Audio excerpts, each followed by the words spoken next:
Tout ce qu'il faut savoir de l'actualité économique en 120 secondes, montre en main. Les électeurs sont appelés aux urnes les 30 juin et 7 juillet. Après le score historique du Rassemblement national aux élections européennes, Emmanuel Macron a annoncé hier la dissolution de l'Assemblée nationale. Mais que faire si vous êtes en vacances ou en week-end lors des prochaines élections législatives ?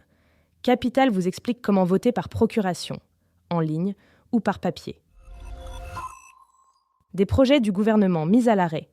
Après la dissolution de l'Assemblée nationale, tous les travaux parlementaires et les textes de loi ont été suspendus jusqu'à nouvel ordre.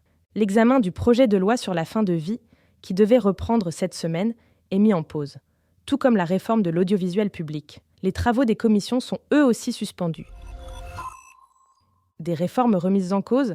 Si la majorité présidentielle perd le scrutin, certaines de ces réformes pourraient être revues, comme celle sur les retraites. Lors de la dernière élection présidentielle, en 2022, le Rassemblement national ne voulait pas toucher à l'âge légal, fixé alors à 62 ans. Les socialistes et les Verts refusaient également le report de l'âge légal à 64 ans. Pour revenir sur la réforme des retraites, il faudra toutefois passer par une nouvelle loi.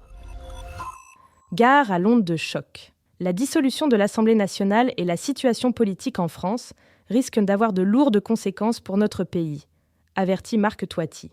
Impact sur la croissance, les finances publiques, les taux à long terme, le CAC 40. L'économiste et écrivain passe en revue les répercussions de cette crise politique sur l'économie française et celle de la zone euro. Ce podcast a été écrit par les journalistes de Capital et mis en voix par une intelligence artificielle. N'hésitez pas à vous abonner sur votre plateforme habituelle pour écouter chaque épisode dès sa sortie.